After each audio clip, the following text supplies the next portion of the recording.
Hoje, a gente vai explorar uma fusão que é, no mínimo, fascinante: a do tecnológico com o transcendental. Vamos ver como a inteligência artificial, essa que está em todo lugar, pode se tornar uma espécie de bússola para navegar no universo gigantesco e profundo da doutrina espírita. E os resultados, olha, são surpreendentes. Porque, vamos combinar, a doutrina espírita não é um livro só, né? É uma biblioteca inteira. São décadas de obras, desde a codificação de Kardec até as psicografias de Chico Xavier, passando por André Luiz, Emmanuel e tantos outros. A quantidade de informação é imensa e a complexidade, um verdadeiro desafio. Fica a pergunta: como é que se navega num oceano de conhecimento como esse?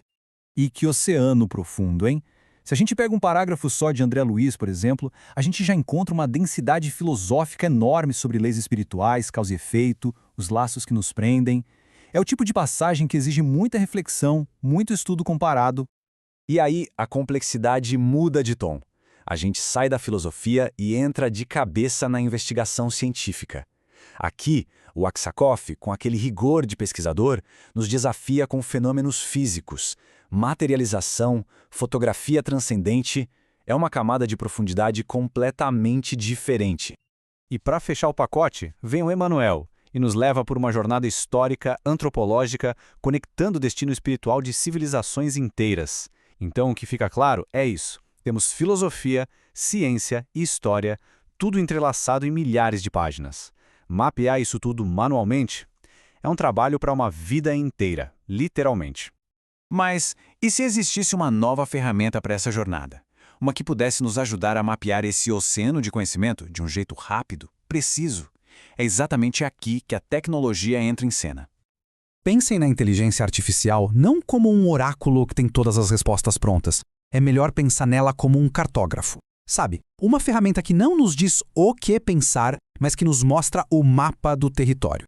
Ela destaca as montanhas, os rios e o principal, as conexões entre os diferentes pontos do conhecimento. E essa ferramenta é poderosa, viu? Ela lê a obra toda de Kardec, de André Luiz, de Emmanuel, em segundos. Mas ela vai muito além de uma simples leitura. Ela identifica os conceitos-chave, sintetiza definições de várias fontes diferentes, compara perspectivas e, o mais incrível, revela conexões que talvez a gente levasse anos para perceber. É como ter um pesquisador digital incansável ao nosso lado. Então vamos ver como isso funciona na prática. Vamos pegar um conceito fundamental e bem complexo da doutrina: o perispírito. Como é que a IA pode nos ajudar a entender esse conceito de uma forma mais profunda e, principalmente, mais rápida? A gente começa com uma pergunta bem direta. Em vez de abrir 10 livros diferentes e procurar manualmente, a gente simplesmente pergunta para a IA. O resultado é fascinante. E olha só, a IA vai direto na fonte. Em instantes, ela localiza a definição fundamental de Allan Kardec, lá em O Livro dos Médiuns. O conceito-chave está estabelecido: um invólucro semimaterial. Esse é o nosso ponto de partida. Mas é claro que ela não para por aí. A IA continua a busca e encontra outra peça desse quebra-cabeça, agora em A Gênese, adicionando uma nova camada de entendimento. O perispírito não é só semimaterial. Ele é formado pelo fluido peculiar ao mundo onde o espírito encarna. Isso já começa a explicar a sua variabilidade, né? O resultado final é impressionante. A IA combina essas duas fontes e dezenas de outras numa definição clara, completa. Em segundos, a gente tem uma síntese que une a natureza semimaterial, a origem fluídica e a sua função de elo. Aquela complexidade toda de antes começa a se transformar em clareza. E a análise pode ir ainda mais fundo, extraindo as propriedades essenciais do perispírito de toda a literatura. A gente vê que ele é o elo entre os mundos, que ele tem plasticidade, que atua como órgão sensitivo. Mas a conexão mais profunda, talvez, seja esta.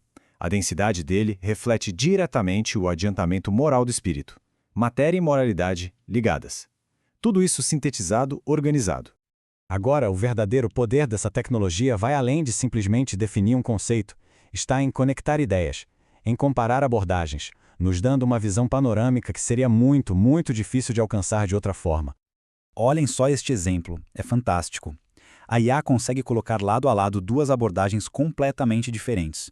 De um lado, o Aksakov, o investigador científico buscando evidência empírica, prova material da existência do perispírito. Do outro, André Luiz, o narrador, descrevendo a experiência viva, real do mundo espiritual, onde o perispírito é tratado diretamente.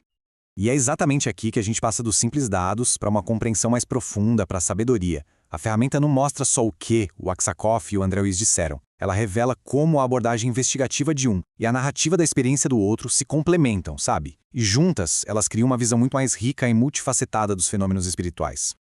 Tudo isso nos leva a uma questão bem empolgante, na verdade. O que o futuro do estudo espírita reserva com ferramentas como essa? As implicações são enormes. O futuro do estudo se torna muito mais dinâmico. Dá para imaginar fazer perguntas complexas do tipo como o conceito de lar espiritual evoluiu ao longo de décadas de obras, ou comparar instantaneamente o que André Luiz e Emmanuel falaram sobre o mesmo tema. Dá para criar roteiros de estudo personalizados para as nossas dúvidas específicas. O estudo deixa de ser linear e se torna uma exploração interativa. E isso nos deixa com uma reflexão final, né? Se a inteligência artificial pode nos dar um mapa tão detalhado do conhecimento espiritual, a tarefa de navegar, de interpretar e, principalmente, de transformar essa informação em sabedoria e reforma íntima, essa continua sendo profundamente humana. A ferramenta pode traçar o mapa, mas a jornada, essa ainda é nossa. O que nos leva a perguntar: qual será a próxima fronteira para o nosso próprio entendimento?